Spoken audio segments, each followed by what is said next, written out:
a hologram. A gigantic hologram, that's what the universe is. And everything within it, including us, on the physical level, are holograms. And we see holograms, of course, in our everyday experience in the shops and stuff. And for people who haven't come across it, how they make them, where something appears three-dimensional but isn't, is by taking a laser beam, breaking part of it off, and it goes across the object they want to photograph. And what it does is it picks up a vibrational version of that object. Another part of the laser beam goes directly onto, or virtually directly onto, a photographic print. And then this part of the laser beam that's gone across the object is directed back onto the same photographic print, and the two laser beams hit each other. What this creates is what they call an interference pattern. And it's like dropping two stones in a pond, and as the waves come out and hit each other, that waveform is a waveform version of those two stones, where they fell, how fast, and all the rest of it. Exactly the same interference pattern. This is a holographic photographic print of an interference pattern, which looks very much like fingerprints, interestingly. But when you fire a laser at this photographic print, this interference pattern, which is a vibrational version of the object that's been photographed, suddenly, out of nowhere, comes a three-dimensional, or apparently three-dimensional form, which, the best of them, can look totally solid, except you can put your hand through them because they're not solid at all. All these are holograms. Hello, Mom. This is a landscape. That's not a very good one, but it gives the feel of it. These are holograms. These are virtual reality games, which give the three-dimensional feel. And so the three-dimensional world that we think we live in, it's just an illusion made up of holographic images which appear solid, because that's the way we decode them, but aren't really.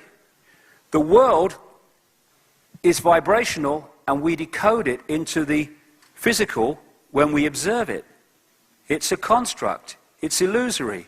It's like when that Neo character in the Matrix went into a higher state of consciousness, he saw beyond the physical to that which is behind it.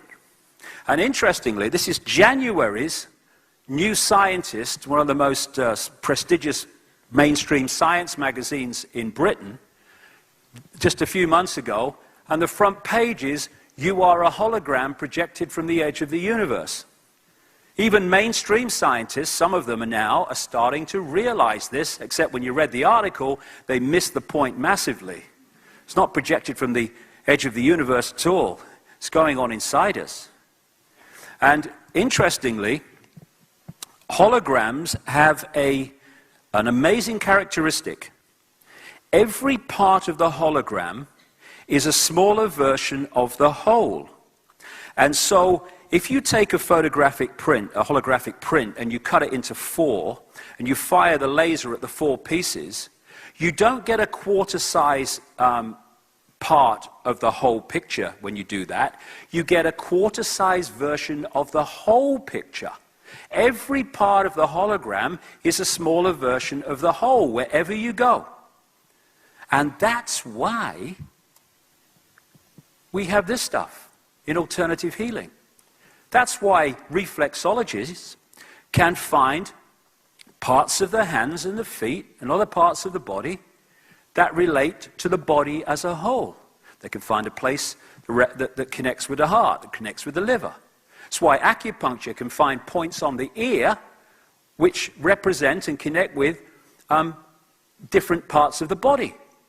Because every part of the body is a smaller version of the whole body.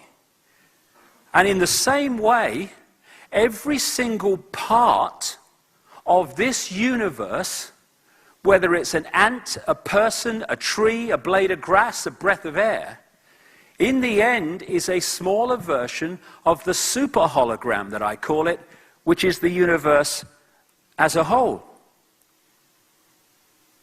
Work. There you go.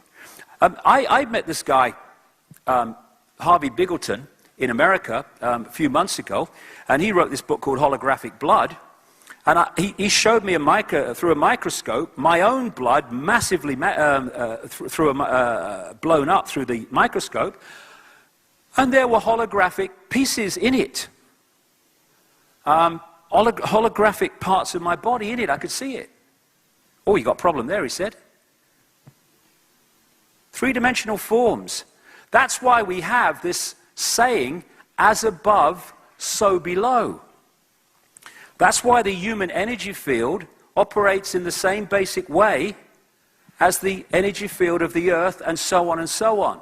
It's because every part of the hologram is a smaller version of the whole. So, we are, even on this physical level, we are the bloody universe. And the universe is us. My God, we've come a long way since Ethel Jones and Charlie Bloody Smith.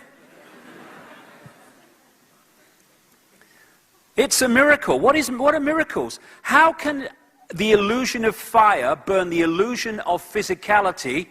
It can't unless we believe it can. And when we move ourselves into another state of consciousness, another state of reality, we can walk through fire without being burned, because our belief system changes, and therefore our experience changes.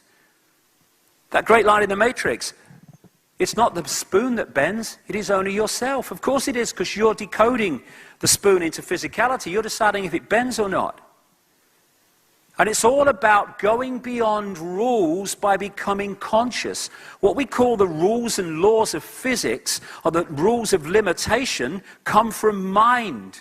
Consciousness, when you get really into consciousness, can overcome the illusory laws of physics, the illusory laws of this reality.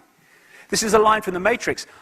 I've seen agents punch through a concrete wall. Men have emptied entire clips at them and hit nothing but air. And yet their strength and their speed are still based in a world that is based on rules, mind.